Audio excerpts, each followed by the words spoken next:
you dare enter, a place forgotten by time, where shadows breathe, and the dead still remember. Sit, watch, and do not look away.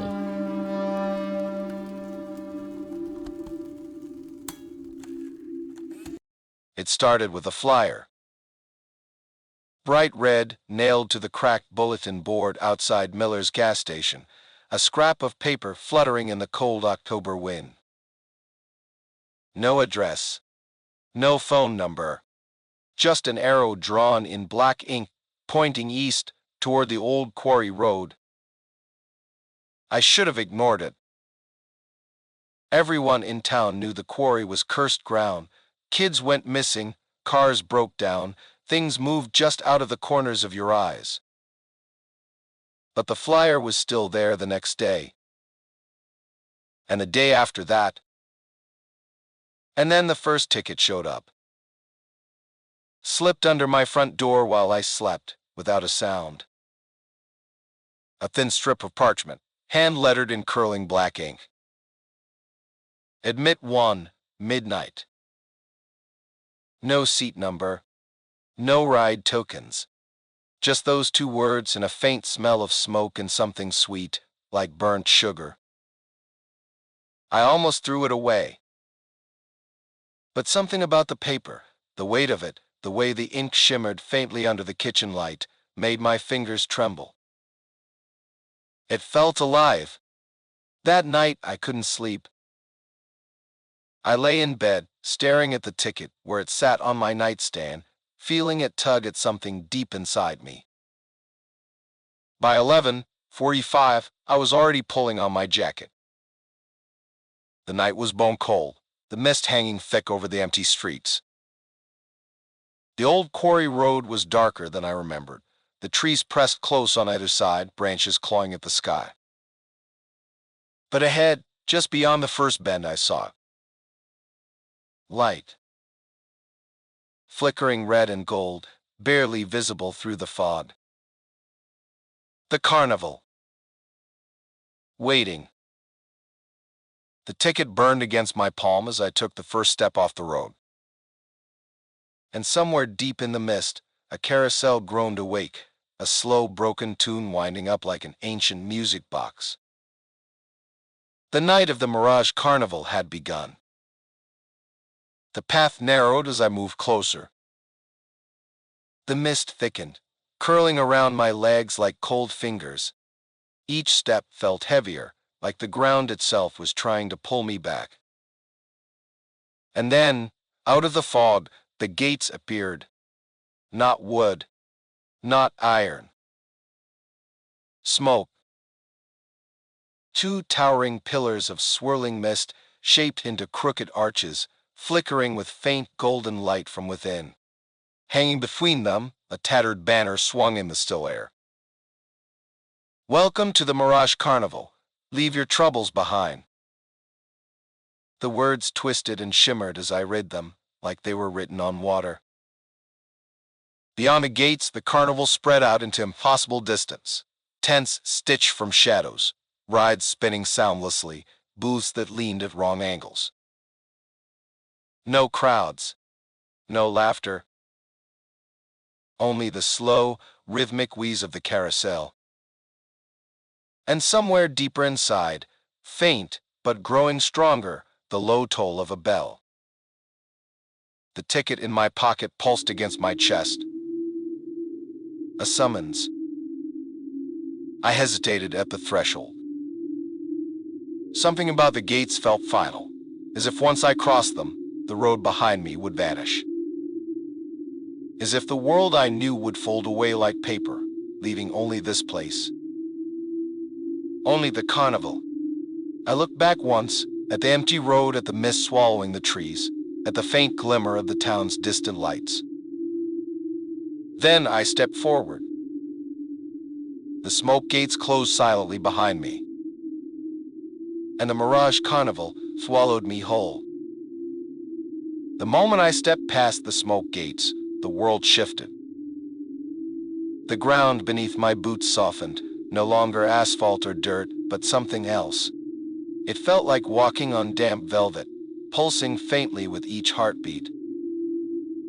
Ahead, the midway stretched in impossible directions, lined with booths offering prizes that seemed to shimmer and rot at the same time. Teddy bears stitched from shadows, glass bottles filled with swirling smoke, dolls whose eyes blinked independently. The carousel loomed just off-center, a crooked crown spinning too slow, its music box calliope sputtering a broken tune. At first, the song seemed random, off-key, meaningless. But the longer I listened, the more I heard it. A melody stitched from every lullaby I'd ever half forgotten, every song my mother hummed under her breath before sleep, every radio tune that once played on lonely drives at night.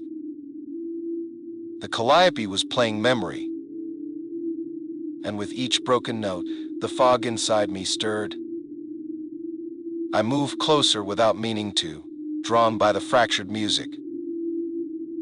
The carousel horses were wrong, their bodies twisted, fused with human limbs and faces half melted into their flanks. Some still wore scraps of carnival clothing, ribbons soaked black with some old clotted stain. As I neared, I realized the calliope wasn't playing for me. It was calling something.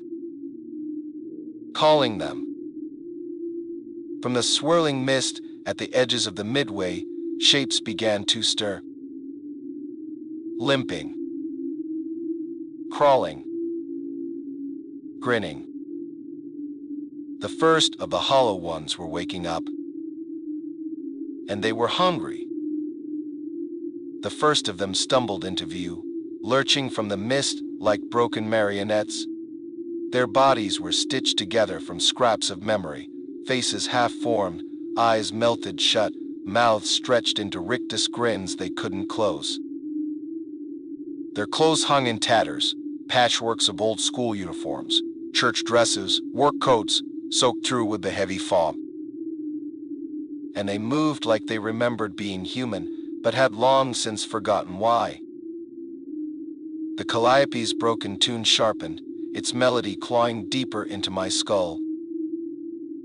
I gripped the staff tighter. Its heat throbbed up my arm, a warning, a weapon. The hollow ones didn't charge. They didn't sprint or roar. They drifted forward, slow, inevitable, like the coming of rot. Behind them, the midway itself twisted, booths stretched taller, their banners bleeding down their poles, rides buckled and reshaped into crawling things. A Ferris wheel groaned and folded inward on itself, its skeletal frame sprouting jagged legs that twitched spasmodically. The carnival was alive, and it was watching. The first hollow one, a boy no older than 10, his stitched mouth leaking black mist, reached toward me. Fingers broken backward at every joint. Begging. Or cursing. Or both. I stepped back instinctively. The staff pulsed against my palm, steady, urgent. Not fear. Not retreat. Stand. I planted my boots into the yielding earth. Because I understood something now. If I turned my back, if I ran, the hollow ones would follow. Out of the mist. Into the town. Into the sleeping homes that still thought they were safe. This wasn't just about survival. It was a war. And it had already begun. The first hollow one lunged. Not fast. Not clean. It moved like a puppet jerked by broken strings, spasming toward me, arms flailing, mouth gaping wide enough to split the stitches at the corners. The black mist spilling from its lips hissed against the ground, leaving rot wherever it touched. I swung the staff in a tight arc, the iron tip, etched with symbols that thrummed against my skin, caught the hollow one across the chest. There was no blood, no cry, only a flash of sickly green light as the creature crumpled inward, collapsing into itself like burnt paper. Ash scattered on the wind.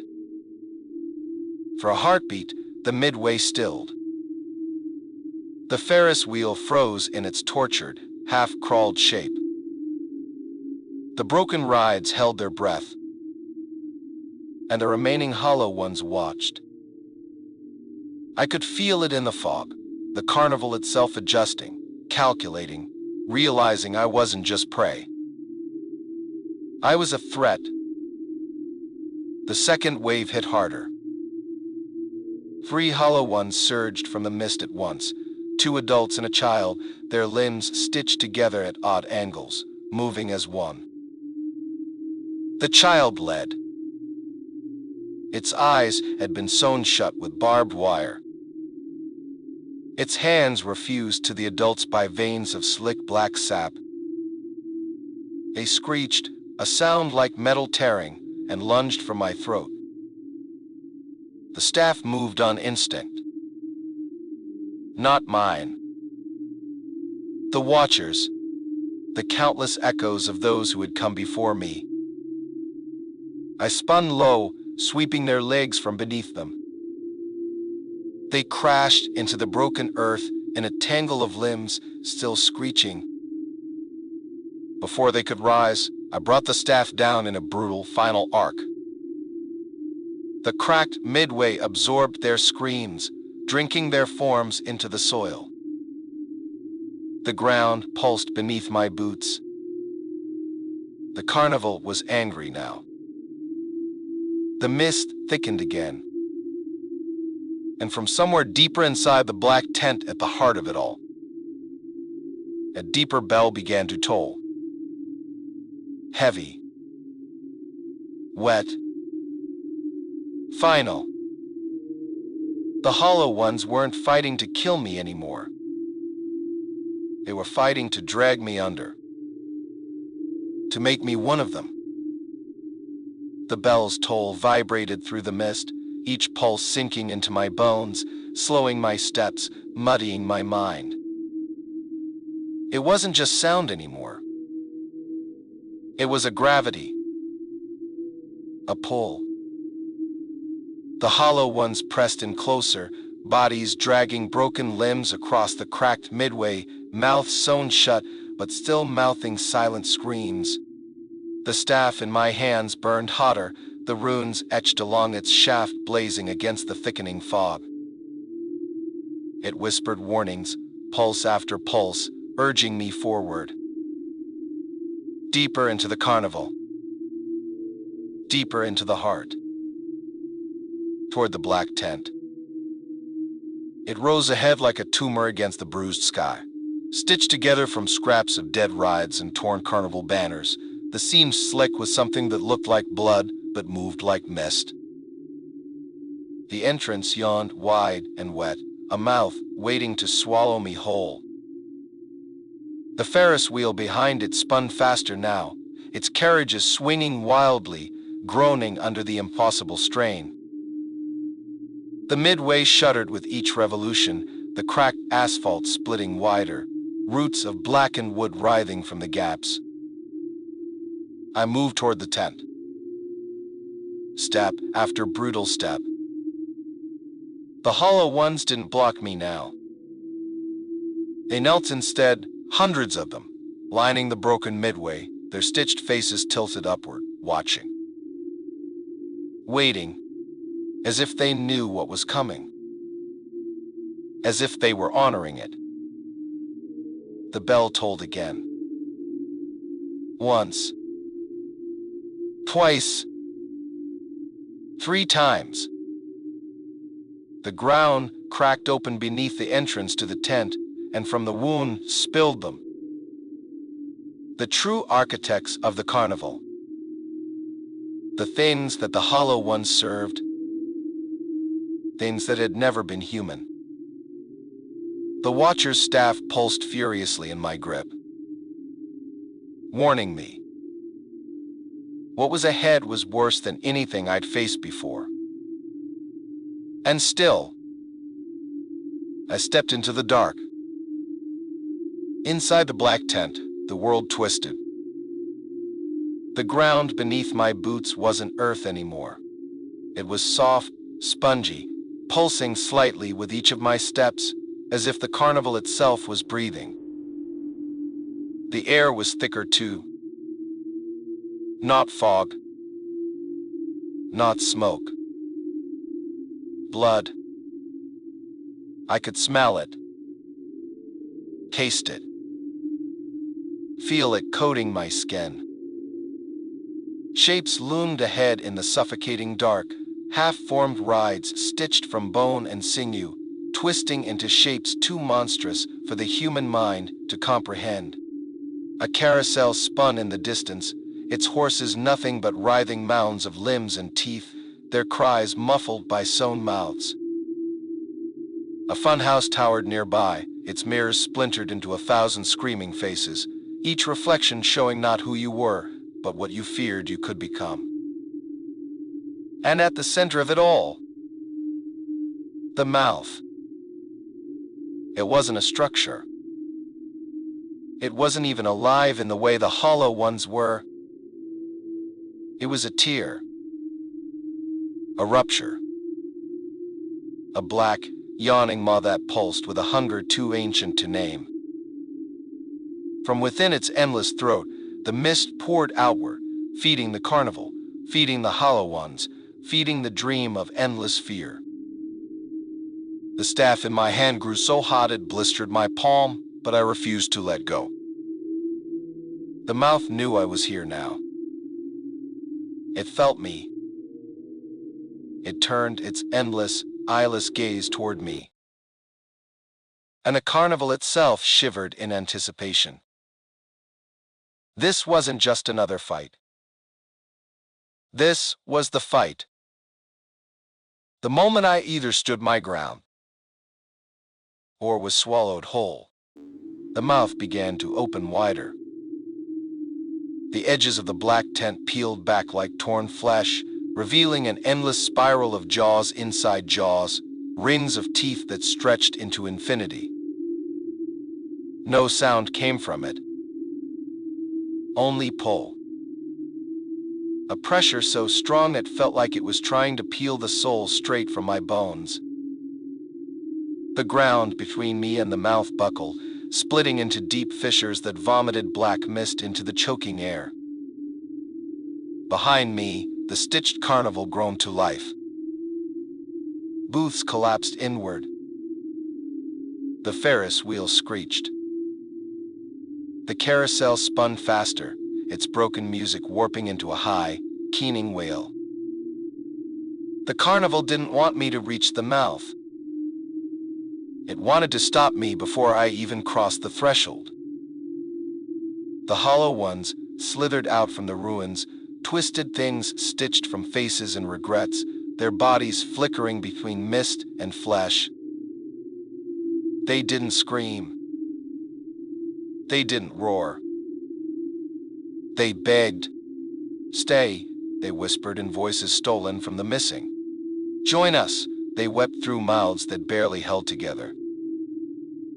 Their fingers, too long, too many jointed, reached for me, each touch leaving burning trails across my skin. I slammed the staff into the ground, a shockwave blasting outward.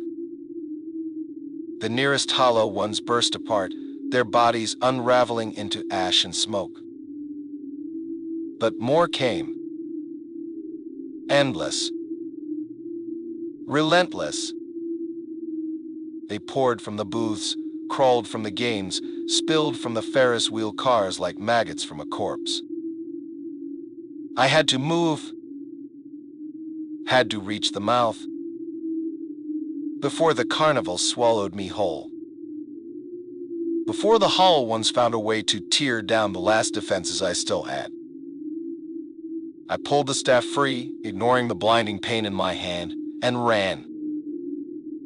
Straight toward the abyss.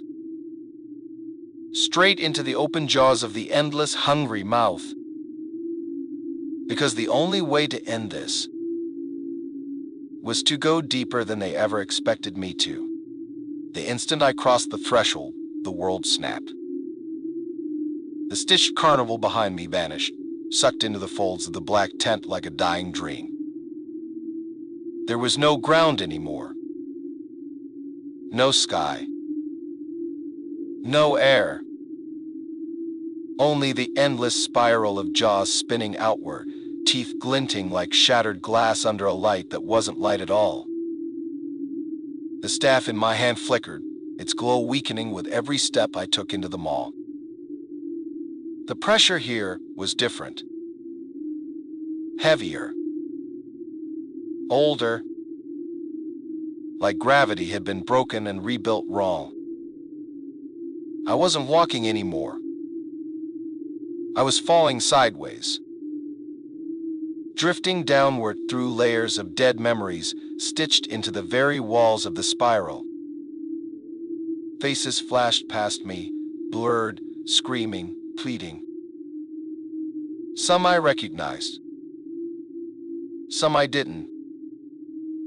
Some were my own. Twisted reflections of all the futures I could have chosen if I'd given in. Each face hissed a different temptation. You could have stayed safe, you could have had peace, you could have let go.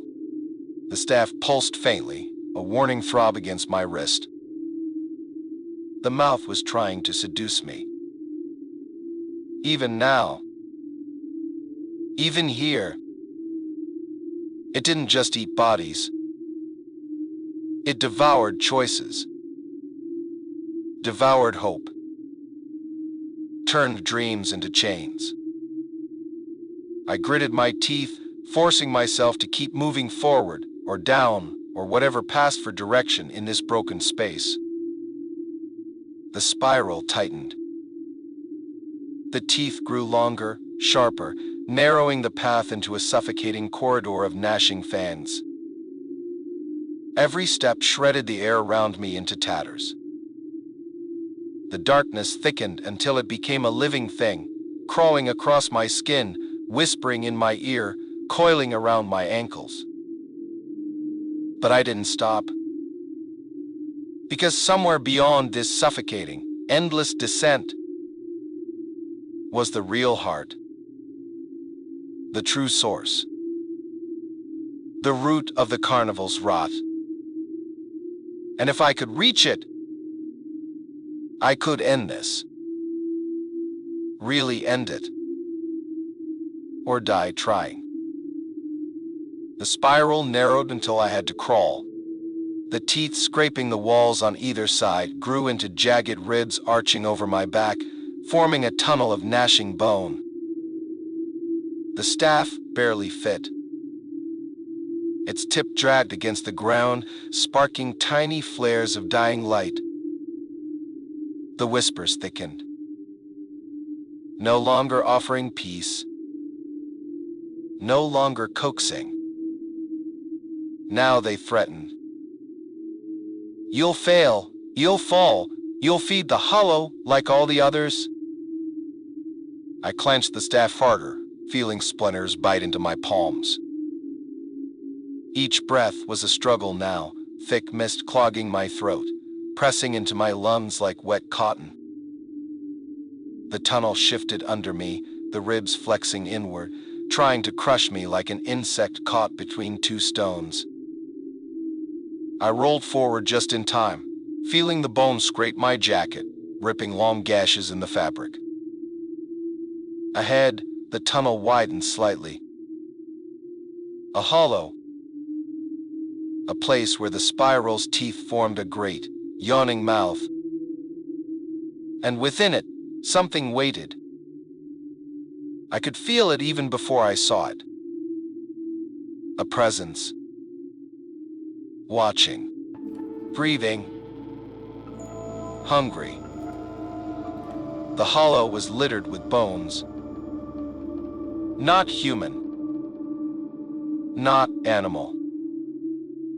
Bones of creatures twisted beyond reason, spines that curved the wrong way, jaws filled with endless rows of fangs.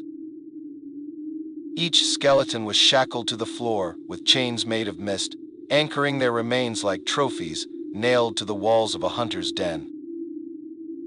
Above the bones, suspended by threads of black sinew, hung masks. Dozens of them.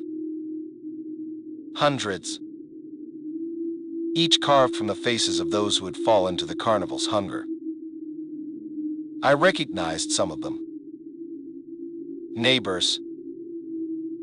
Friends. The sheriff. Even Miss Emery, the first one who tried to warn us. Their hollow eyes wept slow streams of tar, dripping onto the bones below with sickening plops. The moment I entered the hollow, the masks turned toward me in unison. Their mouths opened, and they began to whisper. Not in anger, not in sorrow, but in hunger. 1,000 stitched voices threading into one command. Neo. The ground under me pulsed, bones shifting, reaching up like grasping fingers. The ribs of the tunnel flexed behind me, sealing the path back. There was only one way now. Forward. Through the whispering grave. And the thing that waited beyond.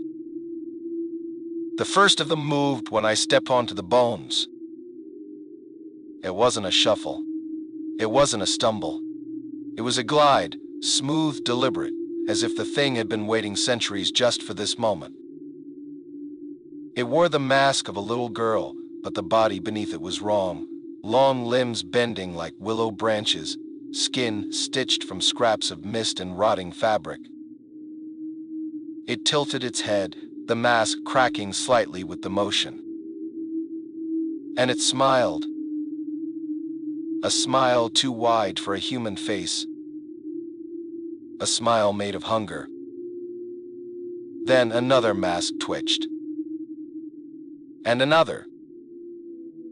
Dozens. All rising from the bone-littered ground, sliding forward without a sound, surrounding me like vultures around a dying thing.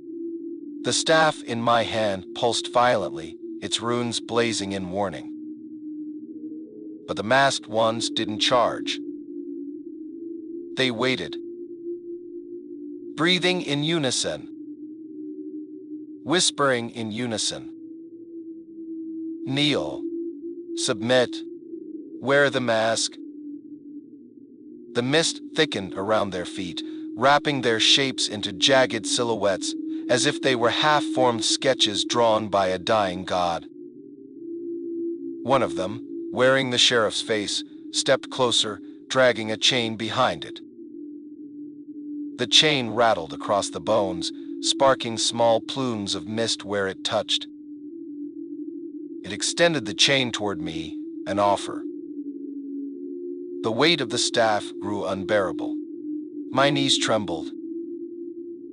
Not from fear. From the crushing gravity of the hollow's will. Each whisper slithered into my mind like oil through cracks. Let go! It hurts, doesn't it? You can't fight forever. I clenched my teeth until I tasted blood. I would kneel.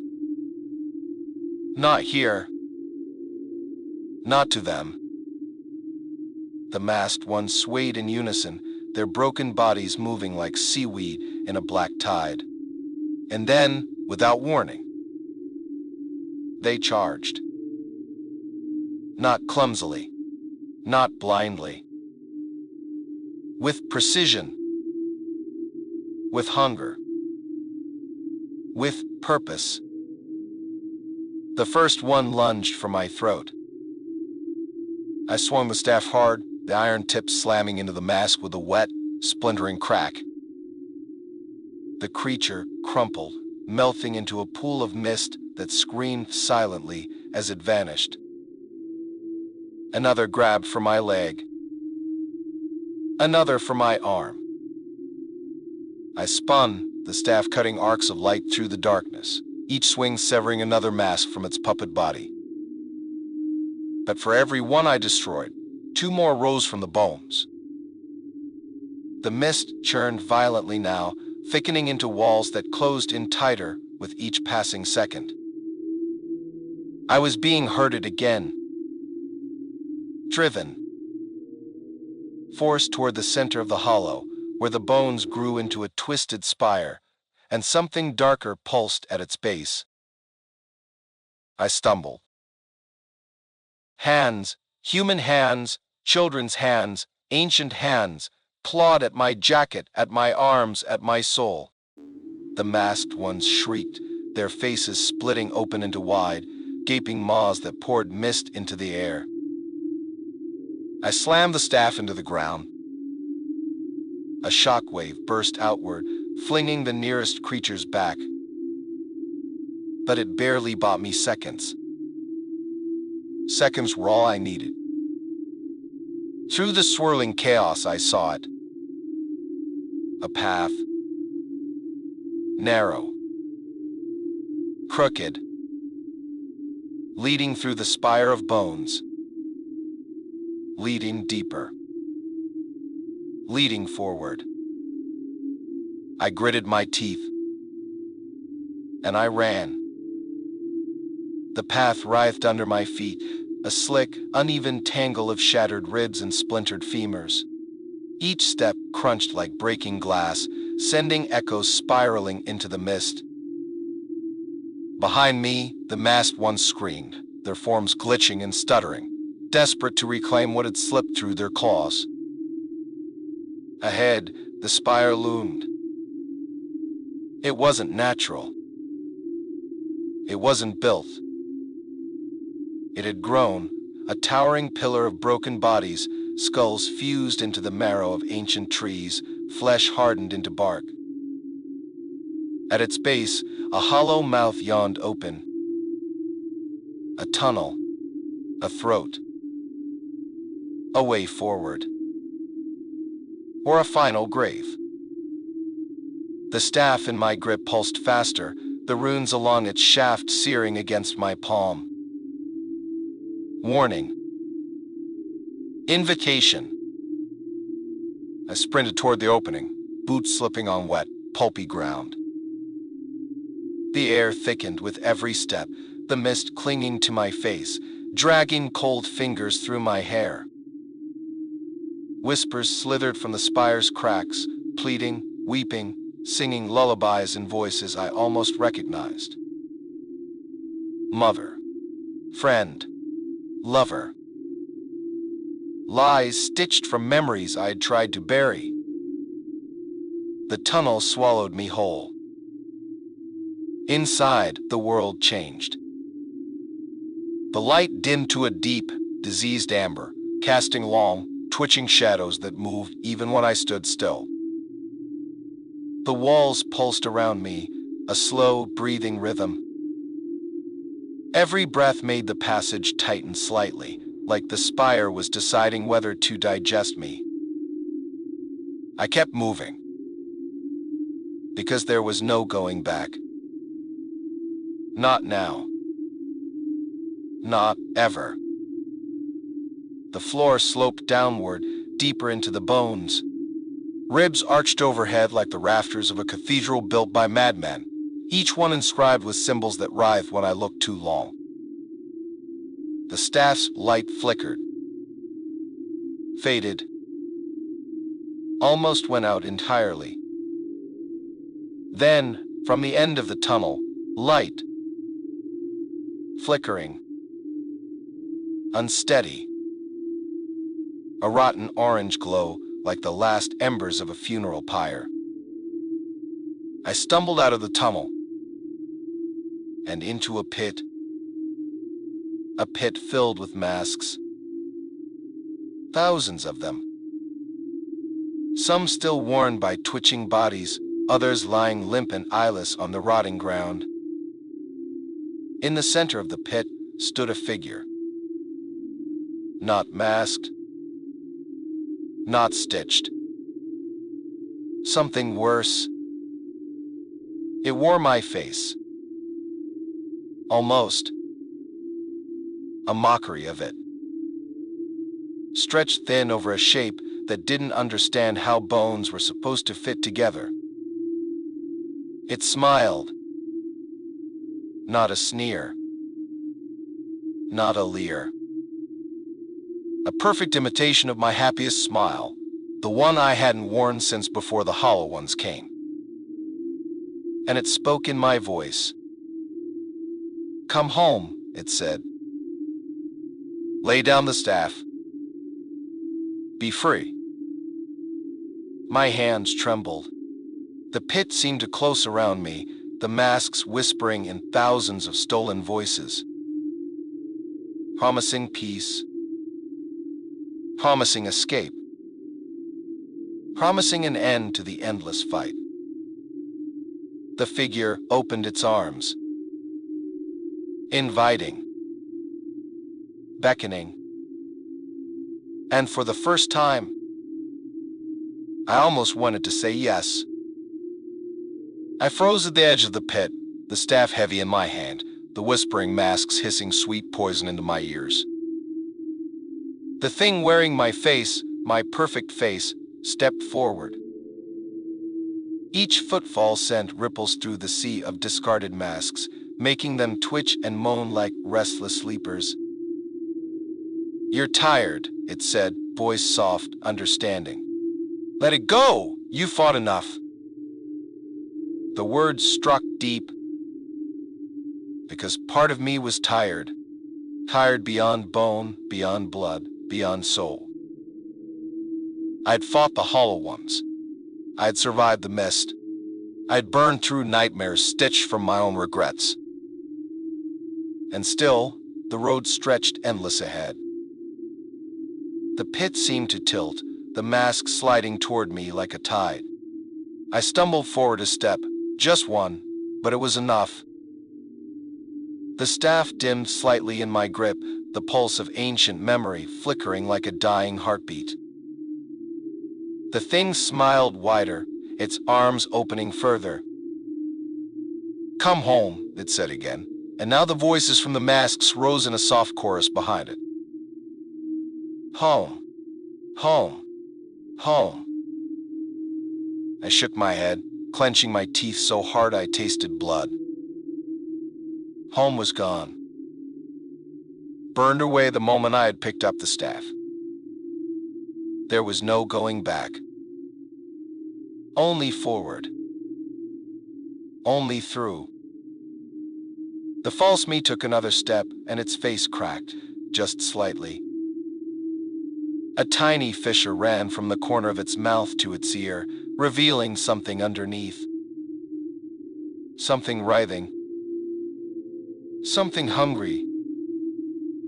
The mask of my face was a lie. Another lure. Another trap. The staff pulsed again, stronger this time, as if sensing my awakening. I tightened my grip, lifted the staff, and pointed it directly at the broken reflection. Its smile faltered. The masks around me shrieked, a sudden, violent chorus of rage and despair. The thing hissed, its body glitching, flickering between a dozen stolen faces. My father, my mother, my childhood friend, my first love. Each one pleading. Each one perfect. Each one wrong. "You're not them," I growled. "You never were." I drove the staff into the earth. The ground cracked open in a jagged spiderweb around me, lines of burning light racing across the pit. The masks howled and blackened, curling inward like leaves caught in a firestorm. The false me screamed, a high inhuman screech that rattled the bones of the spire. Its perfect face split down the middle, revealing the writhing mass of mist and roots beneath. It lunged, fast, desperate. I met it head on. The staff collided with its chest, and where it struck, the thing unraveled, peeling away in long, smoky strips. The pit quaked. The walls of masks collapsed inward, burying the last fragments of the broken reflection. And then, silence. Real. Heavy. Blessed. I stood alone at the center of the ruined pit, chest heaving, blood pounding in my ears. The spire above groaned, shedding pieces of bone and bark as it crumbled inward. The tunnel I had come through was gone. There was no going back. Only deeper. Always deeper. At the far edge of the pit, a new opening yawned wide, a staircase spiraling down into darkness. The staff pulsed once in my hand, a steady, defiant beat. I wiped the blood from my mouth, straightened my spine, and stepped forward, down, into the bones, into whatever nightmare waited below. Because watchers don't run. They endure. They burn. They stand. The staircase went downward, tight and steep, each step slick with something I didn't want to name.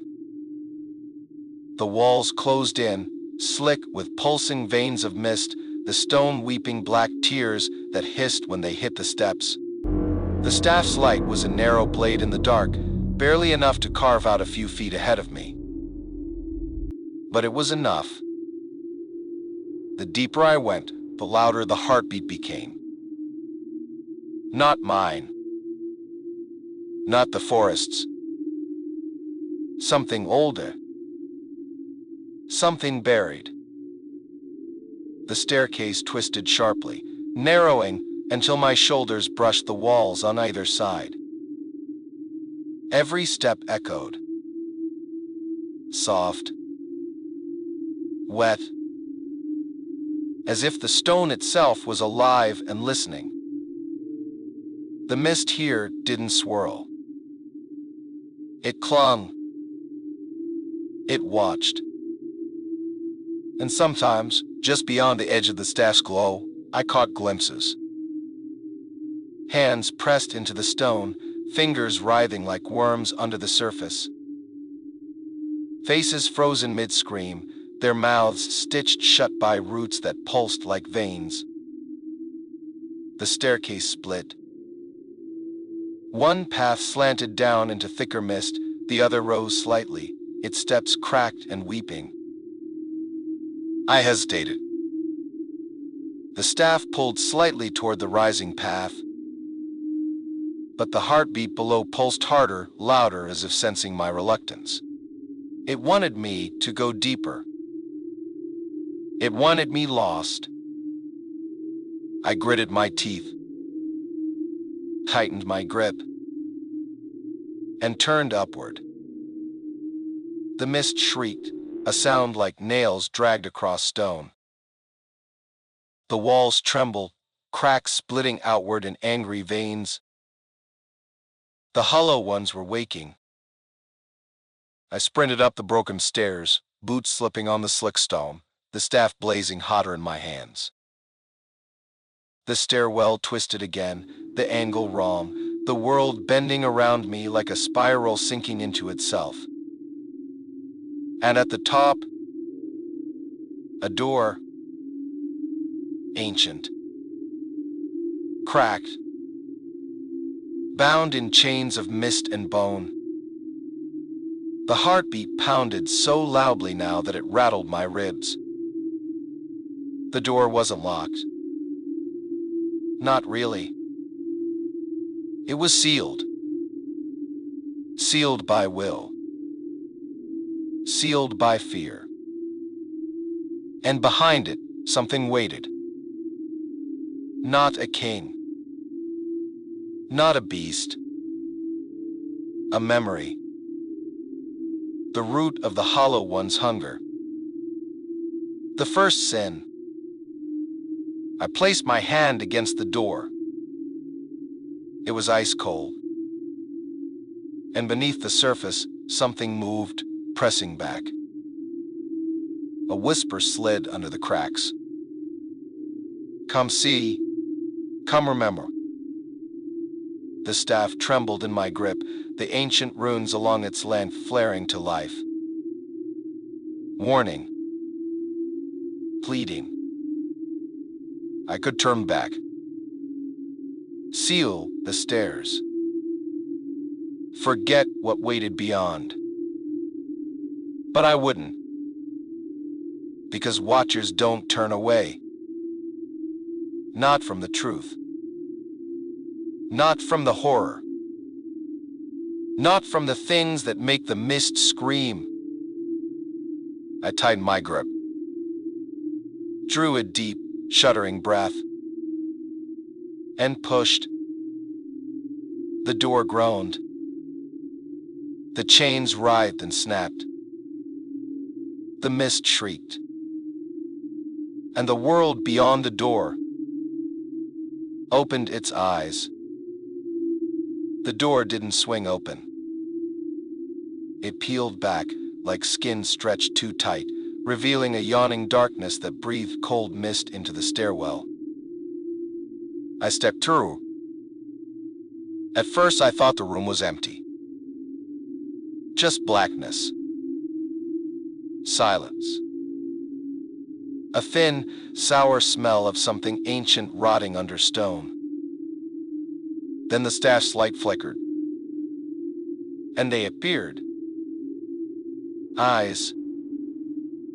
Hundreds. Thousands. Lining the walls, the ceiling, the floor. Each one different. Some human. Some animal. Some belonging to things I didn't recognize. Each eye tracked me, blinking, twitching, watching. Their irises swirled with mist, their pupils dilating and contracting with each beat of the ancient heartbeat thundering through the room. The ground shifted under my boots. I looked down and realized I wasn't standing on stone. I was standing on spines. Pale, polished vertebrae woven together into a path that led forward into the dark. Towards something bigger. Something awake. The walls pulsed with every step I took. The eyes blinked in slow, horrible unison.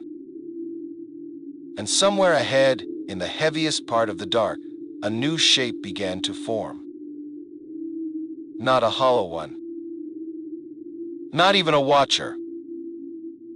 Something older than both. A root memory.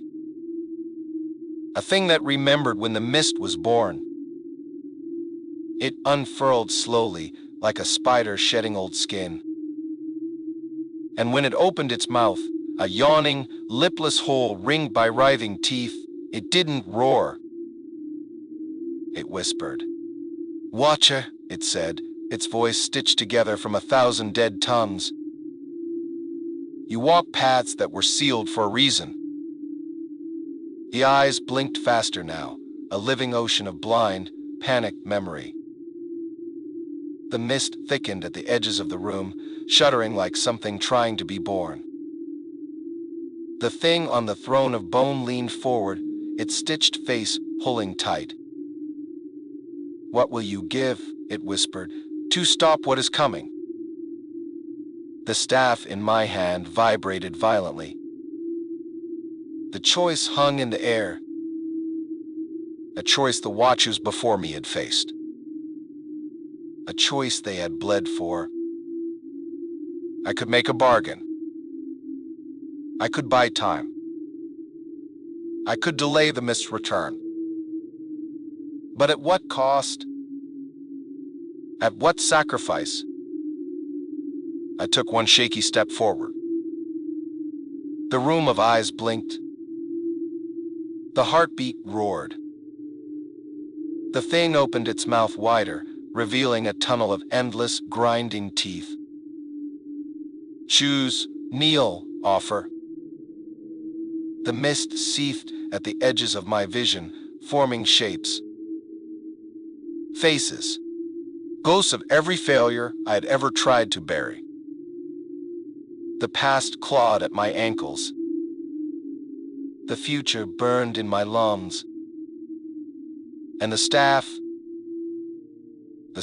pulsed once, not in fear. In defiance.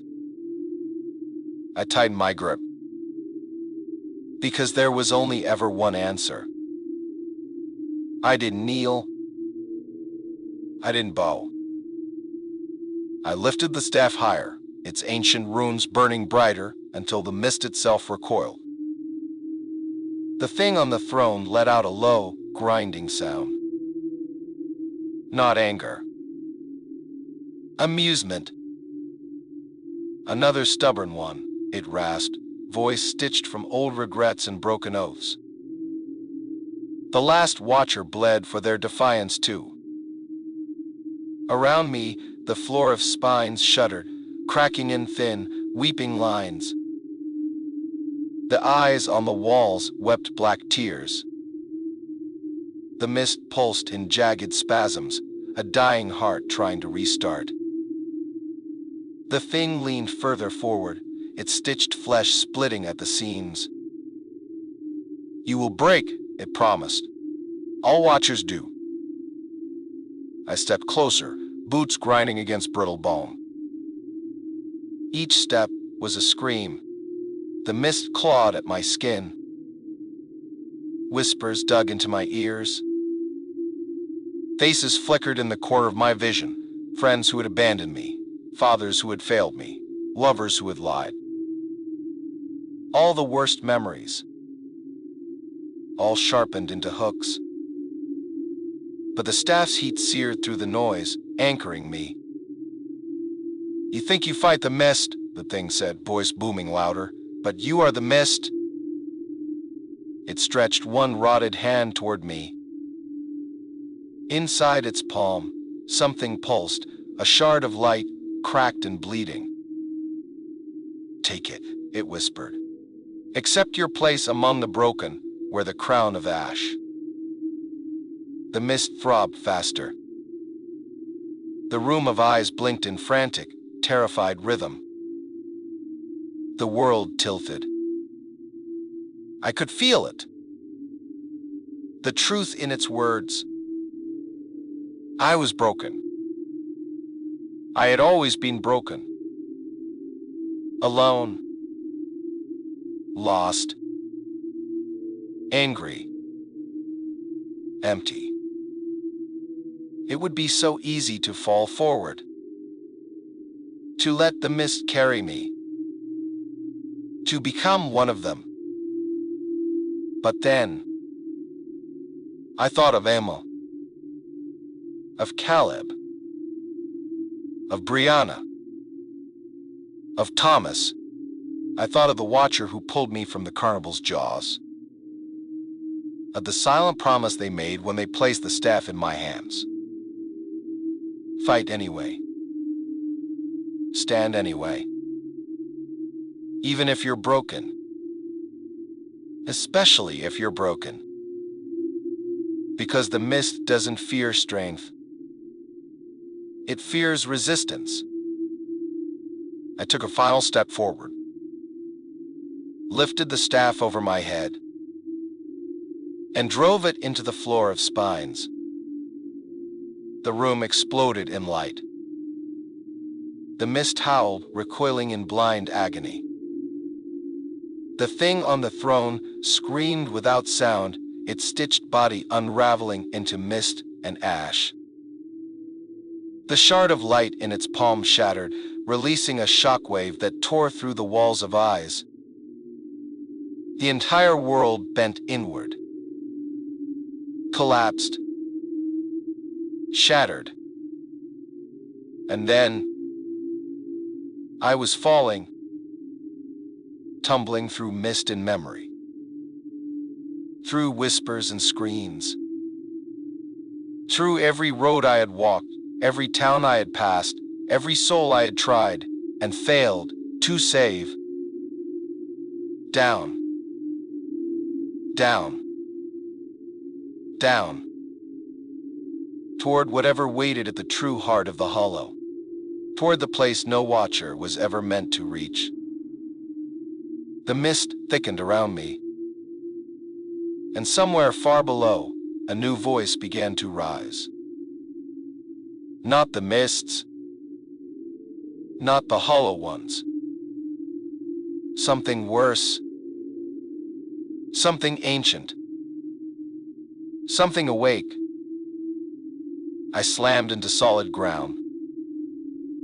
Not earth, not stone. Something older. Something that pulsed beneath my boots like a slow, poisoned heartbeat. The mist had thinned here, but not out of mercy. It clung low to the ground, coiling like a living thing, nervous, uncertain. I rose slowly, the staff trembling in my grip. Ahead of me, stretching into the gray distance, stood a wall. Not made of brick. Not of bone. It was woven. Threads of memory, grief, and rage braided together, each strand thicker than a tree trunk, pulsing with a dull, wet light. In the center of the wall, a door. Simple. Wooden. Small enough that I'd have to stoop to pass through. At first glance, it looked harmless. But every fiber of me screamed against it. This wasn't just a door. It was the door. The first wound. The place where the hollow ones had bled into the world. Where the carnival had first stitched itself into the seams of reality. The mist thickened behind me, whispering promises of retreat, of forgetting. You don't have to open it, it lied. You can still go back, you can still be free. Free. There was no freedom anymore.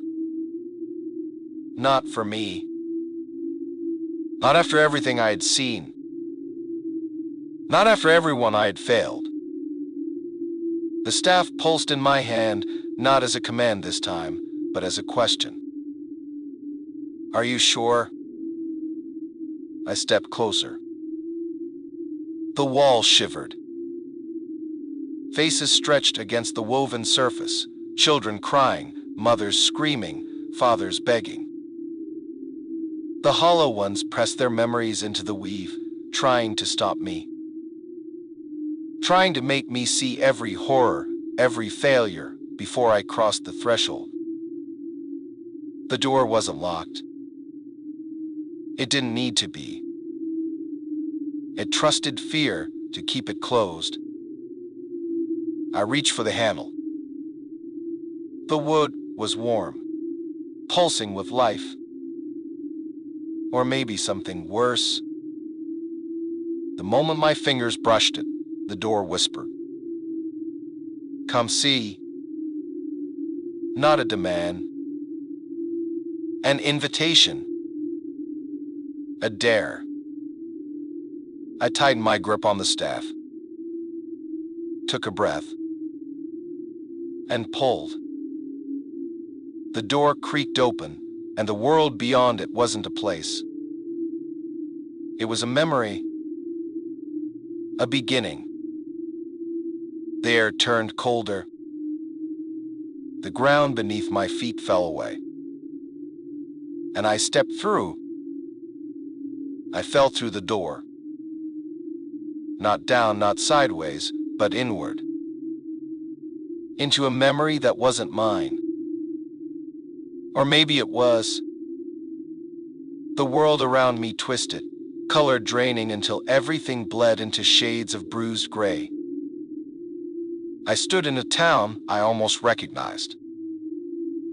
The same cracked sidewalks, the same flickering streetlights. But wrong. Off. The air was thicker here, sour with the stench of something rotting just out of sight. And everywhere, laughter. Shrill, broken laughter, echoing from alleys, spilling from empty windows, drifting on the poisoned wind. The carnival hadn't arrived yet. It had been born here. I gripped the staff tighter, its light dim but steady. In the distance, I saw a gathering. Children first, small forms stumbling through the fog, their mouths open in silent screams. Then, parents. Then, everyone. Their faces blank, eyes glassy, bodies moving with the jerky, puppet-like cadence I'd seen before. They marched toward the town square. And at the center of it all, a crack in the world. A thin, shivering seam tearing open above the cracked pavement, spilling black mist into the streets. The first carnival ride emerged from it. Not built. Birth. A carousel, its poles made of bone, its horses stitched from faces that wept oily tears. It spun slowly, music leaking from it like blood from an open wound. The townspeople circled it once. Twice. Each rotation dragged more life from them. More light. More memory. Until they weren't people anymore. They were hollow. The mist reached for me, eager to pull me into the circle, to make me forget, to make me part of the first fall. The staff in my hand flared. I staggered backward out of the current. The laughter grew louder. High, shrieking, endless. And from the crack in the world, the first hollow king stepped through. Not the wound thing I had fought. Not yet. This one was still whole. Still wearing a human face. A smiling man in a ringmaster's coat, eyes full of stars that weren't stars at all. He carried a crooked cane in one hand, its tip dripping black sap onto the ground. The carnival rose behind him, like a blooming corpse flower, spreading its poisoned petals over the town. I could feel the memory trying to trap me, trying to stitch itself into me, trying to make me part of its birth. I gritted my teeth and drove the staff into the ground. The earth cracked. The memory trembled. The Hollow King turned toward me, saw me, and smiled wider. His mouth split at the corners. His teeth weren't teeth. They were spinning, grinding gears. "Welcome, Watcher," he said. "We've been waiting for you." The staff pulsed violently. The memory twisted harder, trying to bind me, trying to bleed me into its walls. But I wasn't here to remember. I was here to end it. I raised the staff, its light burning against the false stars. And I charged the first king of the Hollow Ones. The Hollow King moved without haste. He didn't need to hurry. In this place, this memory stitched from agony and rot, he was the master. The carousel behind him spun faster, the stitched horses bucking wildly, their hollow eyes locked onto me. The children that had circled it were gone now. Only husks remained, their bodies brittle and gray, their mouths stretched into rictus grins. The king lifted his cane. The mist around him coiled upward, twisting into new shapes, arms without hands, faces without mouths, wheels that spun with screaming souls trapped in their spokes. "You're too late," he said, his voice both thunderous and whispering, each syllable digging into my bones. "This seed was planted long before you took up the staff." He swung the cane lazily. The stitched world convulsed. The ground cracked, and from the fissures rose the echoes of the first hollow ones. Twisted forms. Dripping black mist. Their empty eyes turned toward me, and they began to shamble forward, dragging chains made of broken dreams and severed memories. I tightened my grip on the staff. The Watcher's strength burned inside it, fighting back the pull of the memory. This wasn't just a vision. It was a battlefield, and I was about to bleed for it. The first hollow one lunged. I sidestepped, swinging the staff low. The creature shattered into a cloud of ash, its chains whipping through the air before dissolving. Another came. And another. I fought them off, each blow driving the mist back a little farther. But for every one that fell, two more took its place. The king watched from the center of the broken town, his false smile widening. "You cannot undo what has been sown," he said, voice dripping with triumph. "You cannot heal what has chosen to rot." The ground beneath me trembled. The mist surged forward in a tidal wave. Hundreds of hollow ones. Thousands. All the souls this place had ever claimed. All of them reaching for me. I planted the staff hard into the stone. The shockwave blasted outward, tearing a ring of clear space around me. But it wouldn't last long. I locked eyes with the Hollow King. "Maybe I can't undo it," I rasped. "But I can burn it down." The staff blazed brighter, searing the mist wherever its light touched. The first hollow ones recoiled, hissing like wounded animals. The king's smile faltered. Just for a moment. But it was enough. I charged through the collapsing street, staff swinging in wide arcs, cleaving through the tide of nightmares. Each strike tore holes in the stitched memory, revealing glimpses of the real world beneath, fields left fallow, empty houses, roads leading nowhere.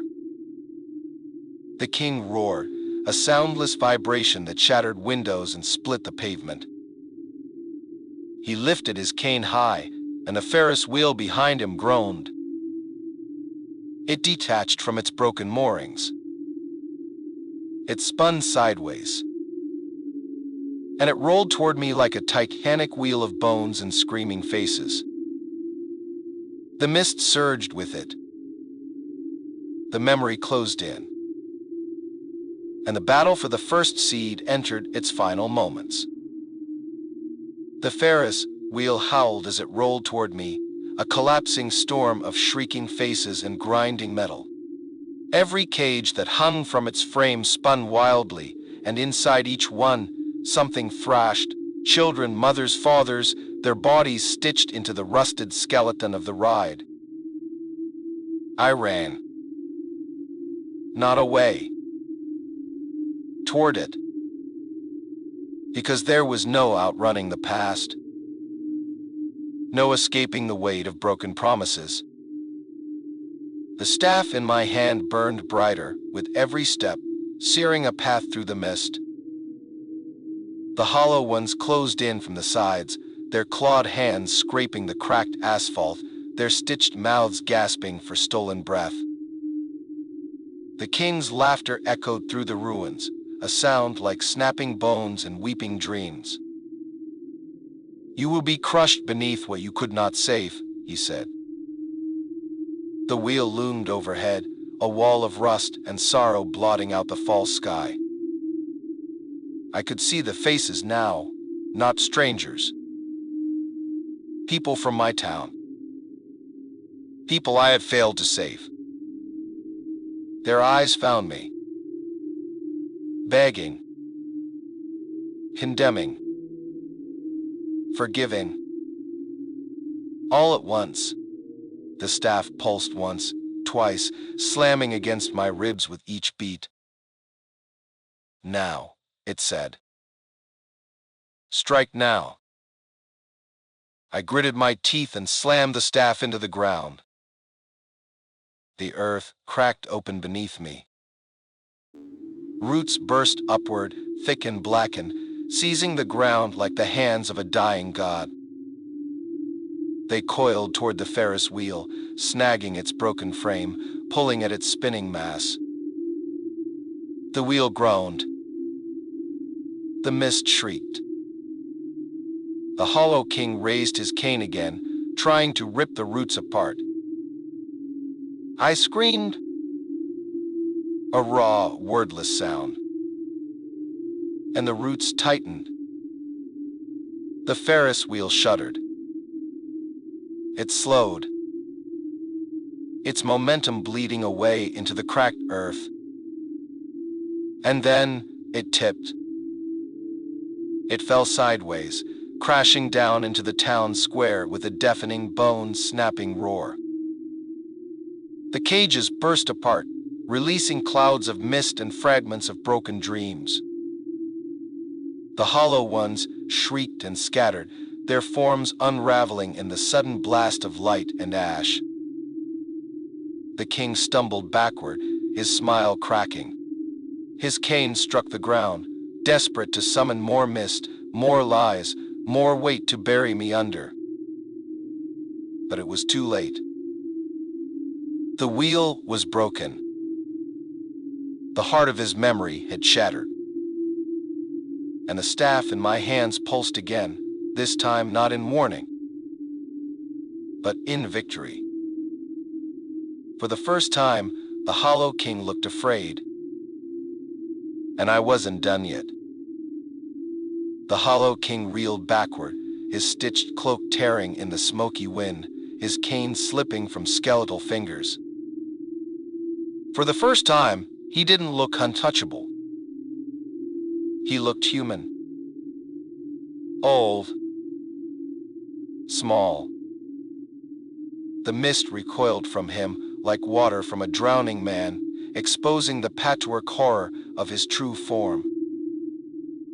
Flesh stitched from regret. Bones fused from broken oaths. Eyes hollowed out by centuries of betrayal. The crown above his head flickered. Cracked.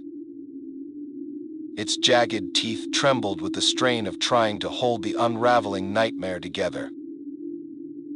He pointed one shaking finger at me, voice breaking apart like glass dragged across stone. You were supposed to kneel." I stepped forward, staff burning white-hot in my hands. The ground trembled underfoot, the world teetering at the edge of collapse. But I didn't slow. Not anymore. "You made a mistake," I said. "You let me see what you fear." The Hollow King screamed, a sound stitched from every voice he had ever stolen. The mist around him exploded outward, forming hands, faces, claws, anything it could conjure to stop me. But the staff's light ripped through them, peeling back the false skins, exposing the truth. They were hollow too. Just echoes. Just ash.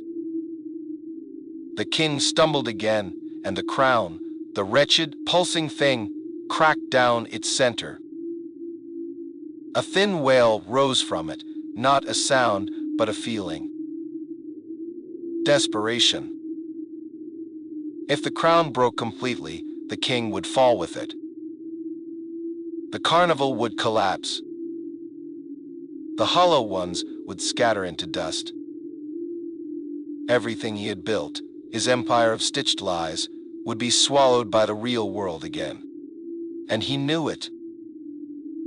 "Please," he croaked, reaching toward me with a hand that wasn't a hand anymore, but a bundle of roots and broken bone. "We can make it better. We can fix it. We can fix you." The staff pulsed once. Sharp. Final. I swung it in a wide arc. The light carved through the last veil of mist between us, striking the crown directly. The sound that followed wasn't a shatter. It was a sigh. A long, slow, relieved breath. The crown split cleanly in two, falling to either side of the king's broken frame. And a hollow king, the stitched tyrant of forgotten nightmares, collapsed into dust. No scream. No curse. Just gone. The mist howled one last time, a sound of grieving rather than rage. The ground steadied. The Ferris wheel lay broken and silent. The carnival's heart stopped beating. And above, for the first time in what felt like centuries, the true stars bled through the torn sky.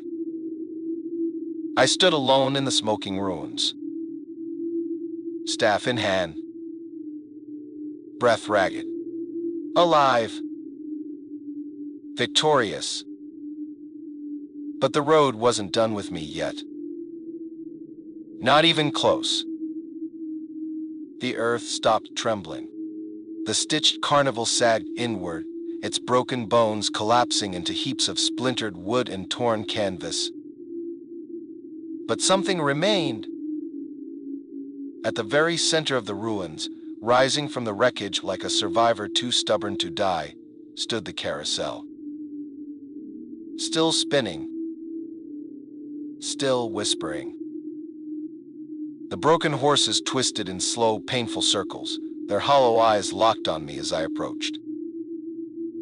The staff in my hand pulsed, not with warning. With sorrow. The carousel hadn't been the king's. It had been the first gate. The first lie. The first trap that pulled this nightmare into being. It was older than the carnival. Older than the hollow ones. Older than the king himself. And it was still hungry. As I drew closer, I saw that the center of the carousel had changed. No longer just a cracked wooden pole. Now, a well. Wide and yawning. Identical to the one I had found deep in the forest. A mouth in the world. Waiting.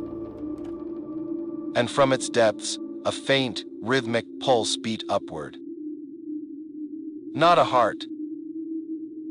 A drum. Calling. Summoning. I realized then. The Hollow King had been just a servant. The mist, the carnival, the stitched horrors, all of it had been a mask. The real hunger, the real mind, still slept beneath the world. Still dreamed of swallowing everything. And a carousel was the door it had left behind. My hands tightened on the staff. No one else would close it. No one else even knew it was here. It had to be me. The carousel shuddered as I stepped onto its broken platform. The horses whinnied in slow, creaking agony, their twisted bodies straining at rusted poles. The ride spun faster, slinging black mist into the air like blood from an open wound. The well at the center gaped wider, the drumbeat pounding louder in my chest. Boom! Boom! Boom! A heartbeat. Or a countdown. The mist rose in tendrils, trying to wrap around my ankles to pull me in. The staff flared hot against my palms, burning away the first grasping fingers of fog. But the mist was endless here. Stronger than anywhere else. It knew this was its last defense. It knew if I sealed this place, the hollow ones would starve in the dark. I drove the staff into the cracked floorboards. The carousel bucked violently underfoot, spinning faster and faster, trying to throw me off. Shapes rose from the mist, familiar faces twisted by grief and hate. Emma. Caleb. Brianna. Thomas. Each one stepped from the mist, arms outstretched, voices soft and pleading. Stay. Rest. You're so tired. Let it end. The well pulsed harder, a low, insistent roar building beneath my feet. I pressed harder on the staff. The carvings burned bright white now, spitting sparks that caught the mist and set it ablaze. The fake children screamed, their illusions unraveling into ash. The carousel spun faster still, becoming a blur of blood and broken memories. The well widened further, cracks splitting outward from its mouth, spidering through the platform. I had seconds. Maybe less. I shouted into the roaring mist, words lost to the storm. Not a prayer. Not a curse. A promise. You don't get to win. Not tonight. Not ever. The staff pulsed once. Twice. And with a final shattering blow, I drove it through the heart of the carousel. The ground screamed. The mist howled. The carousel tore itself apart in a cyclone of splinters and fire. And the well, the ancient, yawning mouth of the hollow ones, collapsed inward. Sealed. Buried. Dying. The mist was ripped away like a curtain in a storm. The sky split open above me, real stars burning clear and sharp. The forest breathed a deep, shuddering breath. And the silence that followed was clean, pure, real. I stumbled backward off the shattered platform, the staff still smoking in my hand. The carnival was gone. For good. And the road, the endless, broken road, stretched before me once more. Waiting. Calling. I wasn't done. Not by a long shot. But for the first time I felt it. Hope. Fragile. Fierce. Mine. The world smelled of smoke and wet earth. The carnival was nothing now, only blackened stumps of tents, twisted rides half swallowed by the soil, scattered bones of something far older than any human fear. The mist clung low, thick and stubborn, but it no longer whispered. It no longer pulled. It only wept. Ash drifted through the broken trees, spiraling lazily like gray snow. I staggered forward, the staff dragging in my hand, its light dimmed to a deep, pulsing ember. Not dead, just resting. The hollow ones had been driven back. The well was sealed. The carousel destroyed. But the land was scarred, and so was I. Every step forward felt heavier now, not from the pull of the mist, but from the weight of memory. Faces flickered at the edges of my vision. Emma's shy smile, Caleb's loud laugh, Thomas and Brianna playing by the old quarry. Ghosts I had failed to save. Souls I had promised not to forget. The staff pulsed once, a soft, mournful beat, as if sharing the burden with me. I paused at the edge of the ruins, looking back one last time. The carnival's skeletons stretched into the mist, silent and broken. Good. Let them rot. Let the forest reclaim what little was left. I turned my back on the ruins, facing the narrow, broken road ahead. The between still shimmered at the edges of my vision, the space where nightmares bled into waking life. The hollow ones weren't dead. Not forever.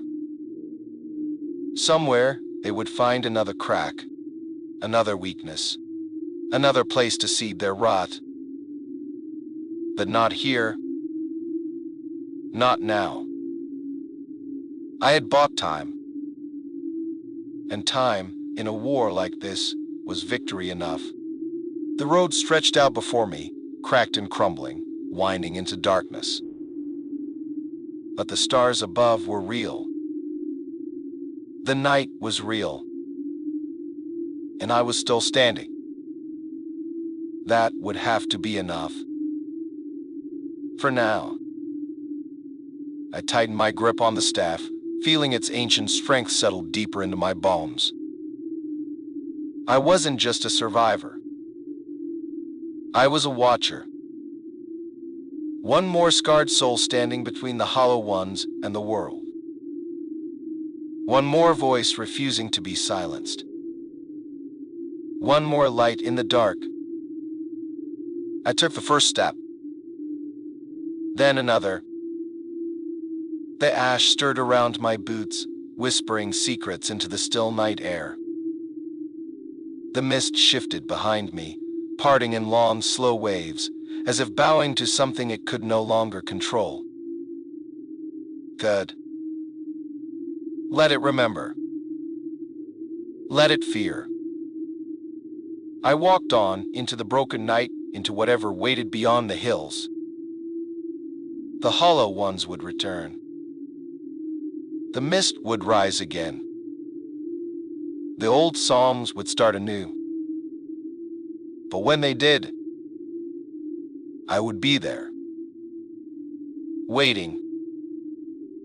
Watching. Ready. Because that's what watchers do. We endure. We remember. We fight. And we never, ever kneel. The first bell rang at midnight. Soft, almost gentle. Barely enough to rattle the cracked windows of the ruined road stop I had taken shelter in. But I heard it. Deep in my bones. The staff in my hand flared briefly, a warning. A summons. Or maybe both. I stood slowly, the floorboards groaning under my boots. The mist outside stirred, curling upward like smoke from a dying fire. Not thick enough to hide me yet, but thick enough to carry them. Another bell. Louder now. Closer. I gripped the staff tighter. The bells weren't normal. Not anymore. Not since the hollow ones had been pushed back, leaving only echoes behind. These bells were different. older, hungrier. They didn't call the weak. They hunted the strong. Outside, the stars bled sideways across the sky, smearing like paint across broken glass. The between was shifting again, opening doorways that should have stayed shut. A third bell rang and the mist shivered. From the edge of the ruined highway, figures began to appear. Not hollow ones. Not stitched souls. Something worse. Tall, robed things with faces hidden by iron masks, each one carrying a long blackened bell staff that dragged along the ground. The bell bearers. I had heard of them only in half-broken stories, whispered by dying watchers in the places between worlds. Messengers of the deep mist, harbingers of something far worse than hollow ones. Where they walked, entire towns simply disappeared, swallowed into silence, erased from memory, ripped out of existence like pages from a burned book. And now they were here, and they were ringing the call for me. The bell-bearers moved without sound. Their robes didn't sway. Their boots didn't scrape the cracked asphalt. Only the bells spoke for them, slow, heavy tolls that made the air ripple and the bones in my arms ache. Each step they took toward the ruined road stop peeled another layer off reality. The walls cracked. The floor buckled. The lights overhead, weak as they were, blinked out one by one. I gritted my teeth. The staff in my hand vibrated wildly, its runes flashing in desperate bursts, as if trying to warn me. This is no longer their world. This is the bell-bearers' world now. I stumbled out onto the ruined road, the mist clawing at my boots, sapping strength from my legs. 5 bell-bearers, each one taller than the last. Each iron mask different, one smiling, one weeping, one screaming, one silent, and one broken clean in half, revealing only endless black underneath. The broken one raised its staff first, and when its bell rang, I felt it inside my head. A chime not meant to be heard with ears, but with memory. Images assaulted me. My father's empty chair after he died, the cold, wet ground of the logging trail, Emma's scarf hanging from a twisted branch. Loss, failure. The moments I'd buried and forgotten clawed free, dragging themselves into the light. The mist thickened, swirling into shapes. People I had failed. People I have lost. Each one stepped forward, their faces blank, their mouths sewn shut. The bell-bearers didn't need to kill me. They needed me to submit. To let the memories drown me, softly, completely. Another bell rang. The weeping one. The mist phantoms reached for me, fingers gnarled, eyes hollow. I staggered back, boots slipping on the wet, cracking asphalt. The staff flared in my hands, but the light was weak. Too weak. The bell-bearers rang their bells again, all 5 at once. The world buckled inward, the sky folding like bruised silk. I dropped to one knee, staff digging into the earth. The mist closed in, thick and cold and final. The figures of my failures circled tighter, their stitched mouths gaping wider. I was losing. The staff pulsed once against my palm, a desperate final reminder. Fight, or be erased. The staff in my hands burned hot, hotter than before, scorching my palms, searing into the bones beneath. The bell bearers closed their circle, bells tolling in perfect, merciless rhythm. Each note was a hammer, pounding at my will. Each phantom in the mist lurched closer, their hollow mouths trembling open. I wasn't fighting them. I was fighting myself. Fighting the part of me that wanted to surrender, to kneel, to fall into the arms of the mist and forget. Forget the weight. Forget the pain. Forget the world outside this endless fog. But I had learned something in the Hollow One's carnival. Something the mist could never steal. Pain is real. Fear is real. But so is defiance. And defiance cuts deeper than any bell. I staggered upright. The mist clawed at my jacket, my boots, my hands. The memories of my failures screamed in my ears, filling my lungs with smoke. But I breathed anyway. The staff pulsed once, steady. Once more, stronger. The bell bearers paused. The broken masked one tilted its head as if puzzled, like it had never seen someone stand back up before.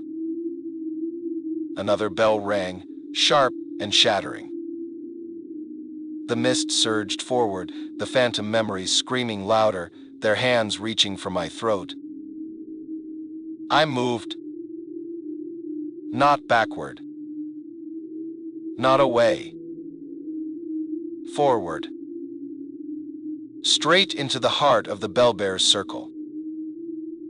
The staff in my hands blazed, runes crackling with raw, ancient fire. I swung it wide. The air tore apart. The mist screamed. The phantoms burst like overripe fruit, splattering into black ash. The bell-bearers recoiled. Their bells faltered for the first time.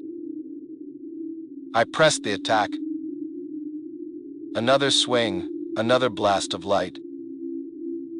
Another shattered bell.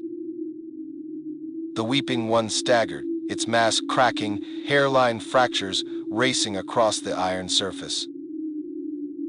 The ground buckled under my boots, the broken road yawning into 1,000 tiny fissures.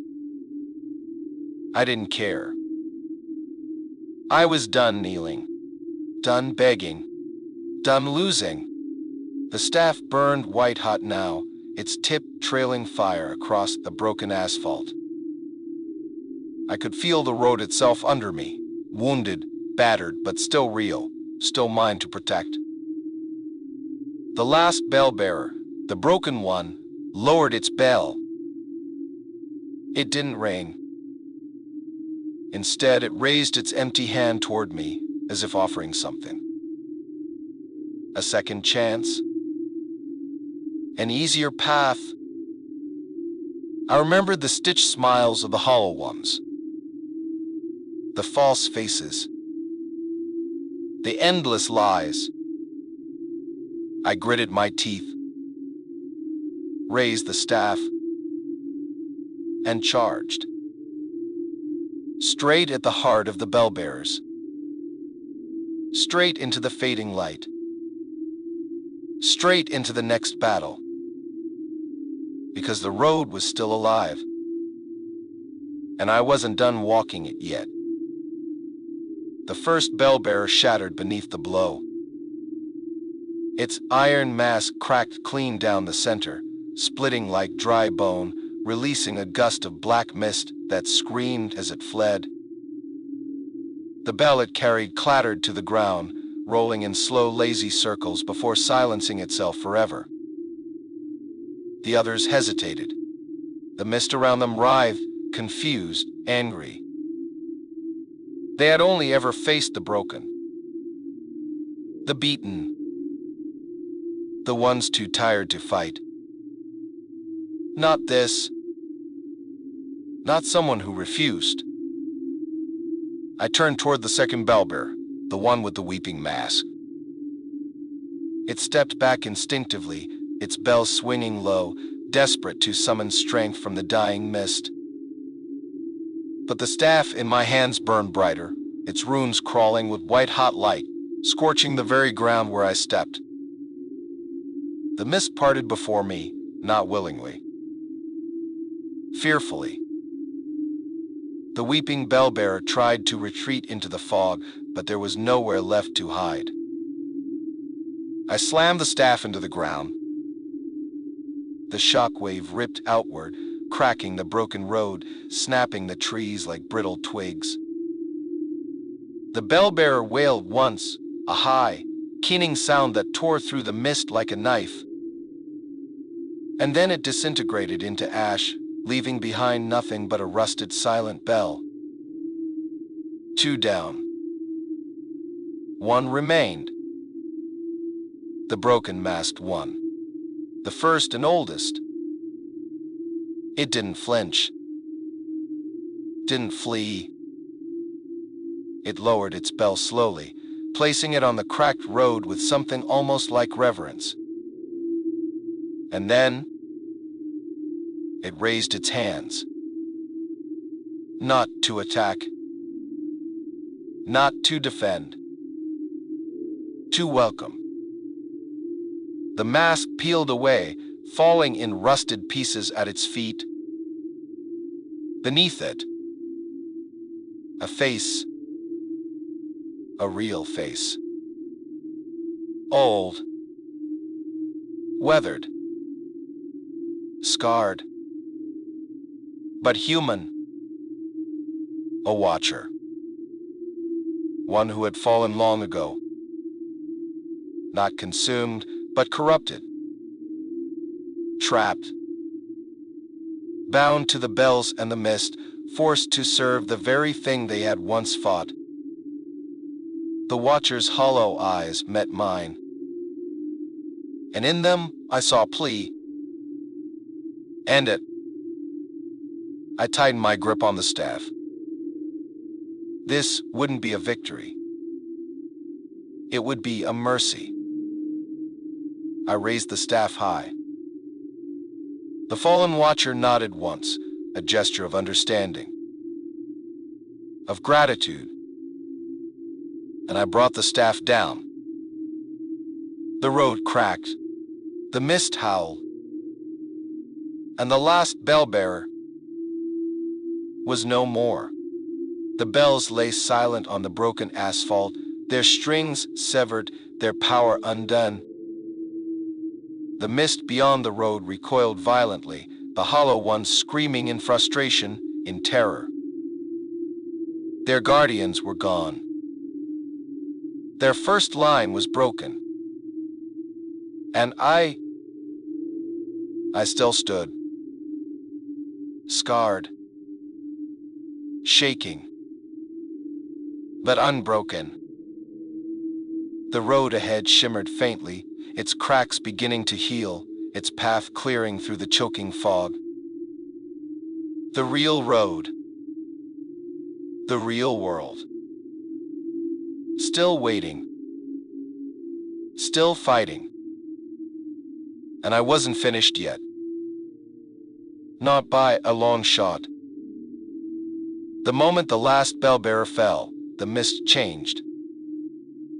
It stopped retreating, stopped hiding. It crawled forward. Slow at first, like fingers feeling along the ground. Then faster. A tide of black fog surging across the broken asphalt, climbing up trees, pouring into the sky. Not natural mist. Not air. Living. It moved with purpose. Hunting. The staff in my hands flared instinctively, its runes burning a hard, silver white, searing away the first tendrils that reached for my ankles. But there were too many. They swarmed like snakes, slithering and twisting around each other, trying to weave themselves into shapes. Shapes that almost looked human. At first, misshapen heads, mouths sewn shut, arms that bent the wrong way. Fog-born. Creatures made from mist and memory, flesh stitched from smoke and regret. They didn't scream. They didn't run.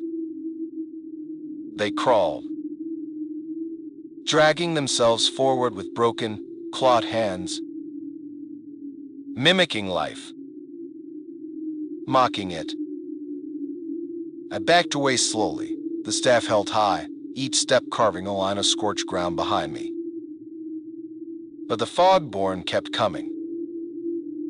Hundreds. Thousands. Endless. I couldn't fight them all.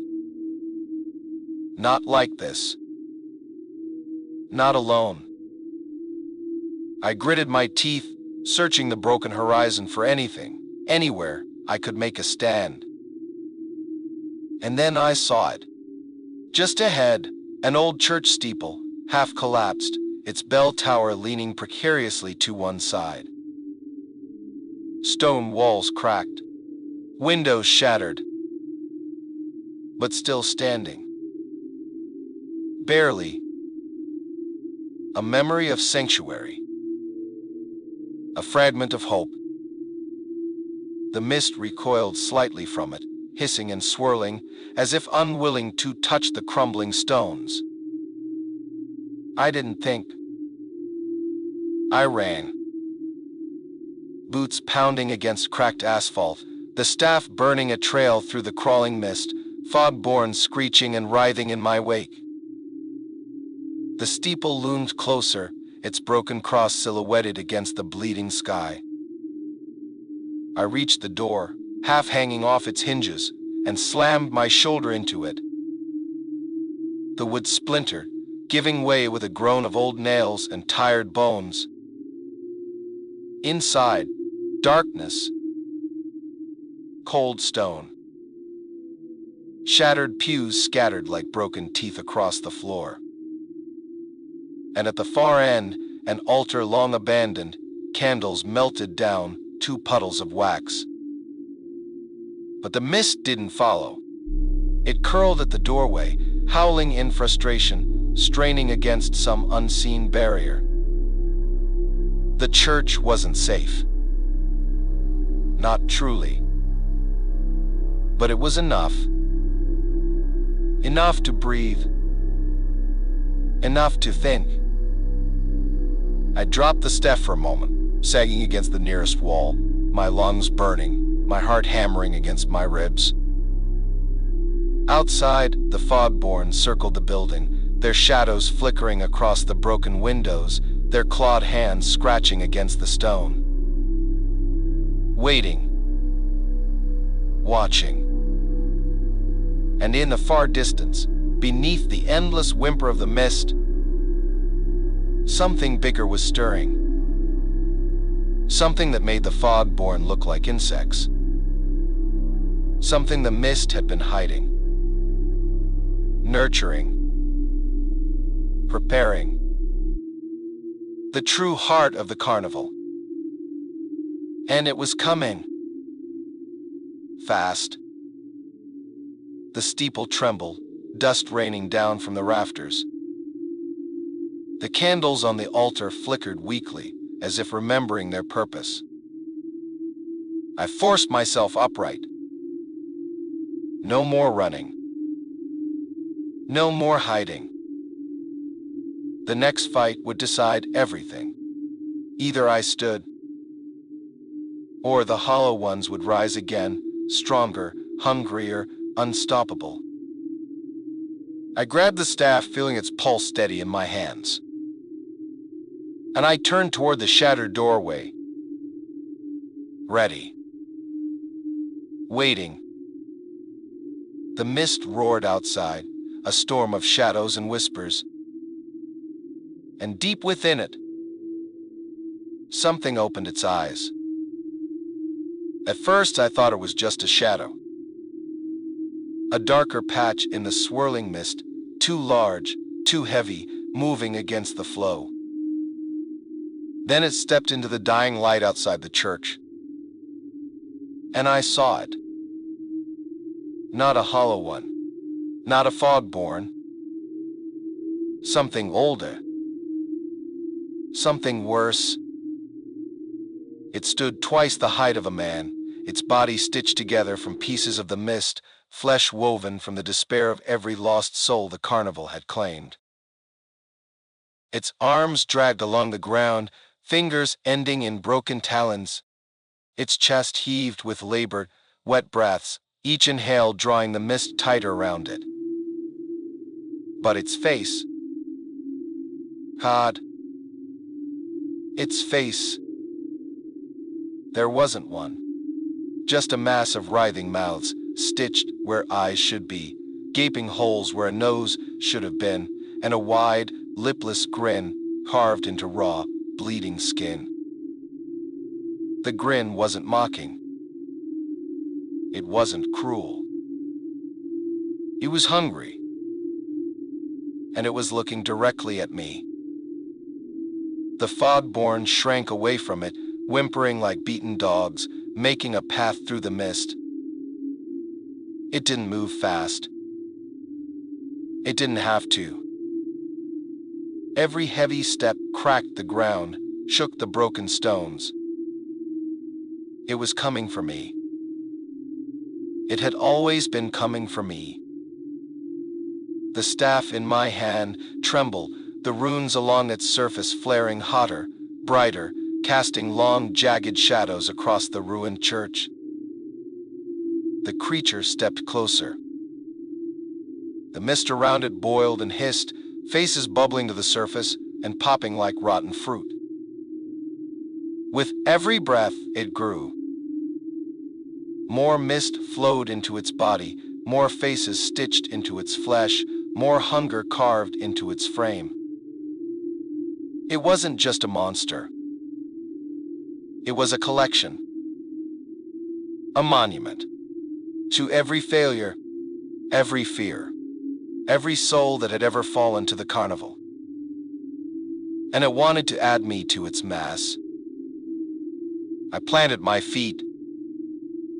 No running. Not this time.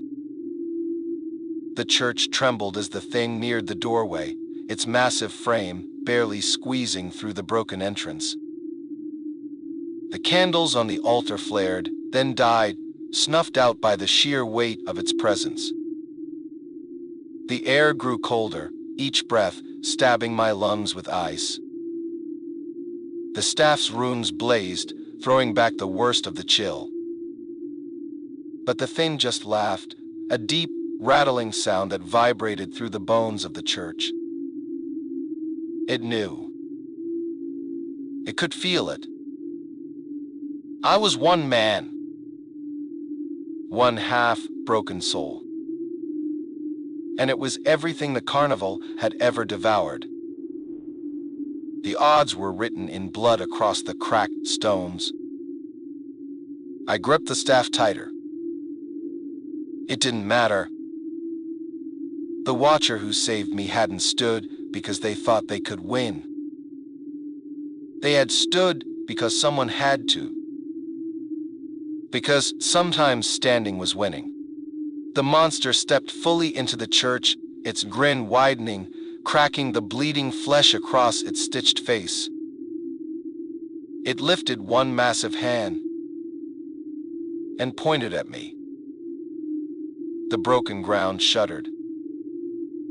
The fog behind it screamed. And somewhere deep inside me, something answered. Not with fear. Not with surrender. With fury. I leveled the staff at the monster.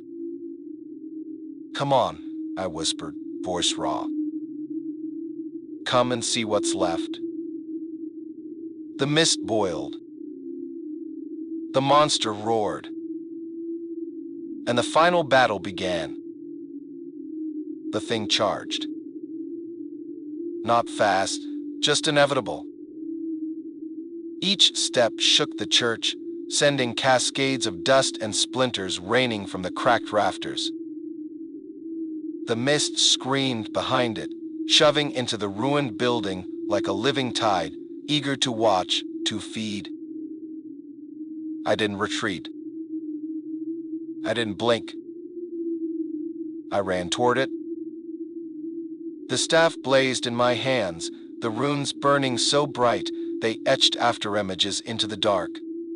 I swung the staff in a wide arc as the thing reached for me, the iron tip slicing through the mist, through the reaching claws. The first blow struck its arm, and the flesh sizzled, burning like wax under a blowtorch. It roared, a sound like mountains grinding together, and swung one massive fist. I ducked. The broken pew behind me exploded into a hail of splinters. The thing wasn't fast, but it didn't need to be. One hit would pulp me. I drove the staff forward, jabbing into its stitched chest. The runes flared hotter, punching a hole straight through the mass of writhing mouths. The monster staggered, but it didn't fall. Instead, it lashed out blindly, a backhanded swing that clipped my shoulder and sent me sprawling across the stone floor. Pain exploded through my arm. The staff clattered away, sliding under a shattered bench. The thing loomed over me, its stitched grin splitting wider, mouths gaping open along its chest and arms, spitting black mist. I scrambled backward, boots slipping on the blood-slick stone. No staff. No shield. Just me and the thing the carnival had built from 1,000 stolen souls. The monster reached down, massive fingers twitching and spasming like broken spiders. I kicked out, driving my heel into its knee. It barely flinched. Its hand closed around my ankle, squeezing hard enough that bones popped and nerves screamed. It lifted me like a rag doll, dangling me upside down. The mist howled in triumph, the broken voices of the lost screaming my name. The creature's stitched mouth twisted open wider, wider, revealing not teeth, but a yawning pit of nothing. It meant to devour me whole. Mind, body, soul. But I wasn't done yet. I twisted, reaching into my jacket. Fingers closed around the last relic I had left. The locket. Emma's locket. The one I had carried since the bleeding tree. The thing's grin faltered for half a heartbeat. Confused. Afraid. I ripped the locket free and hurled it into the pit of its mouth. The silver flashed once in the dark. Then, boom! The monster reeled back, roaring in agony.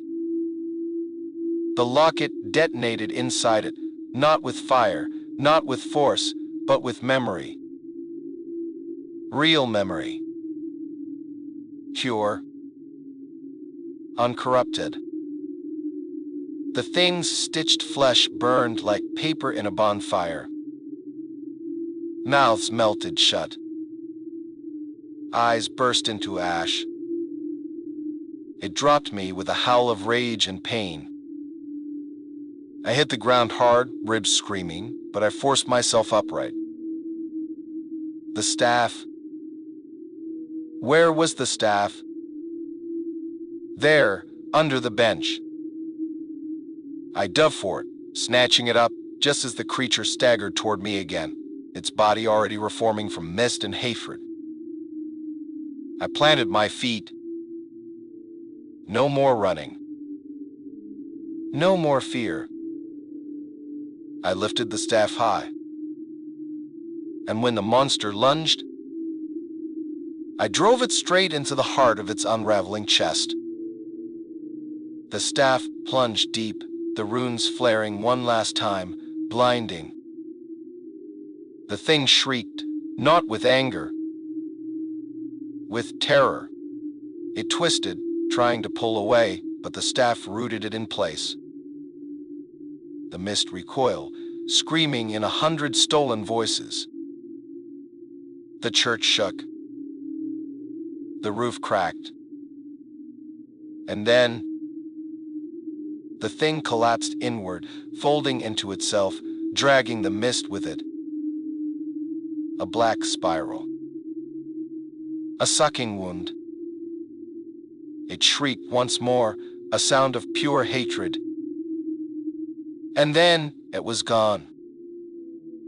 The mist fled with it, peeling away from the town like a dying storm. Silence crashed down over the ruined church. Real silence. Not a trap. Not a trick. The staff clattered from my fingers, burned out and cracked, smoking on the cold stone floor. I dropped to my knees, chest heaving, every muscle trembling with exhaustion. It was over.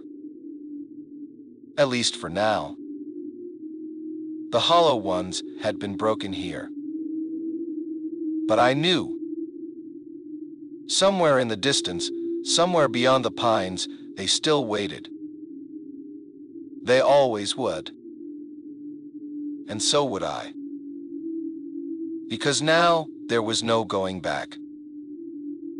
Only forward. Only the road. Only the endless fight against the mist. I picked up the staff one last time. Straightened my broken body. And stepped out into the clean, cold night.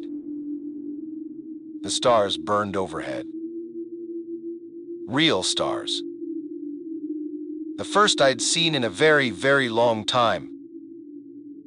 And in the distance, far beyond the horizon, another carnival stirred. Another trap waiting to be sprung. Another town that would need a watcher. And I would be ready. The town was unrecognizable. The mist had peeled away, but it had left scars in its wake. The streets were cracked and broken, the lamplights leaning drunkenly against the cold air.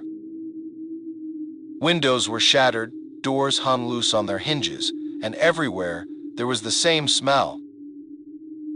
Ash. Old smoke. And something older still, like the last breath of a dying world. I limped through the empty streets, the staff tapping softly against the ground with each step. Every house I passed seemed frozen in time. Curtains still fluttered in broken windows. Meals rotted on abandoned tables. Children's toys lay half buried in drifts of pale dust. There were no bodies. There never were. The hollow ones didn't leave bodies. They left emptiness.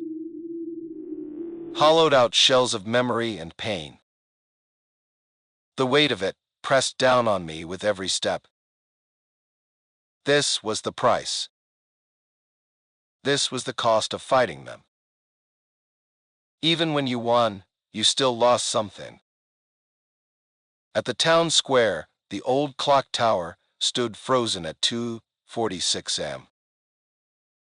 The exact moment when the bells first tolled. When the mist first touched the town. When everything changed. I stood there for a long time watching the broken hands of the clock twitch uselessly in the cold wind. Somewhere behind me, a swing creaked in an abandoned playground. The sound was too normal. Too human. It made my chest ache. I wasn't a hero. I hadn't saved them.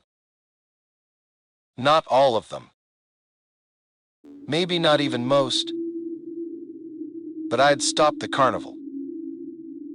stopped the hollow ones from spreading further, stopped them from reaching the next town. For now.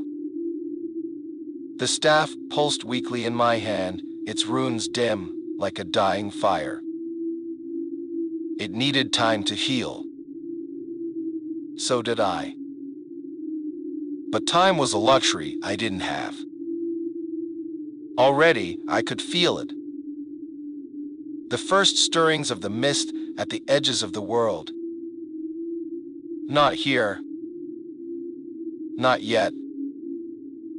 But somewhere else. Another crack forming. Another wound bleeding into the soil. Another carnival waking from its endless sleep. I looked up at the frozen clock tower one last time. 2:46 a.m. The moment everything ended. The moment everything began. I turned away. Started down the cracked road, boots crunching over broken glass and dead leaves. I didn't know where I was going. Didn't need to. The staff would guide me. The mist would find me. The hollow ones would come. And when they did, I would be waiting. Because that's what a watcher does. They don't rest. They don't hide. They don't hope for rescue. They are the rescue, even when there's no one left to save but a handful of souls and a dying town clinging to the edge of the world. Especially then. The road stretched ahead into darkness, twisting through the broken pines, the wounded earth, the scarred memories of battles fought and battles yet to come.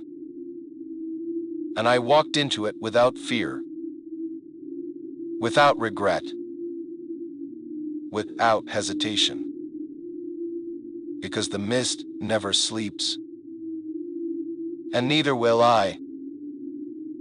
The road was broken, cracked and bleeding, stitched with roots and ash, stretching into a night that was no longer completely dead. I walked it alone. The staff, black and splintered, still warm in my hand, guided each step. The mist had thinned to a breath along the ground, whimpering away from the light that burned around me. The hollow ones were gone from this place. But the scars they left behind, those would take longer to heal. Maybe forever. I passed the diner where it had started, its window shattered, sign hanging by a single rusted chain. Inside, chairs were overturned, tables split and broken. But no blood. No bodies. Just emptiness. As if the town had been swallowed whole, then spat back out. Half remembered. Half alive. I moved on, boots crunching over cracked asphalt. No cars. No lights. Only the faint buzz of a dying street lamp swaying in the cold breeze. In the distance, beyond the gas station and the hollowed-out pharmacy, I saw the town square. The clock tower still stood. Bent. Cracked. But standing. I smiled just a little. Because in the end, that's what survival was. Not victory. Not triumph. Just standing. Just refusing to fall. The clock's hands were stuck at 3:17 a.m. Exactly the moment I had stepped onto the old logging trail. Exactly the moment everything had begun. Fitting. The mist shivered at the edge of my vision, clinging stubbornly to the gutters and alleys, but it dared not touch me. Not anymore. I passed houses with boarded windows, lawns overgrown in yellow. I passed the empty school, the hollow playground swings twisting slowly in the breeze.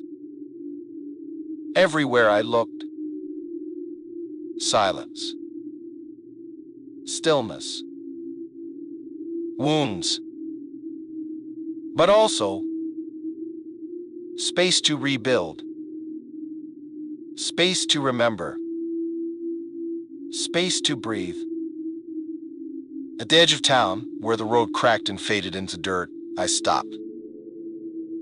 The forest loomed ahead, dark, patient, still dangerous, but not victorious. Not today. I planted the staff in the earth and leaned against it, feeling the deep, slow heartbeat of the world under my boots. Alive. Scarred. But alive. The stars burned higher overhead. Real stars. Not stitched. Not false. Each one a wound in the sky where light bled through. Each one a promise. I closed my eyes, letting the cold seep into my skin, grounding me. For the first time in what felt like centuries, I allowed myself a single breath of real peace. No monsters lunging from the mist. No whispers slithering through the dark. Just night. Silent. Waiting. And me. Still standing. Still watching. Still ready. Because I knew. Somewhere out there, another road was cracking open. Another mist was gathering. Another hollow carnival was dragging itself out of the between. And someone would need to be there. Someone would need to say, no. Not here. Not now. Not ever. The watcher before me had known it. The watchers before them had paid the price for it. And now it was my turn. I opened my eyes, gripped the staff tighter, and took another step forward. Into the dark. Into the unknown. Into forever. The tale is over, but the darkness remains. Subscribe, or stay forever, in the silence between screams.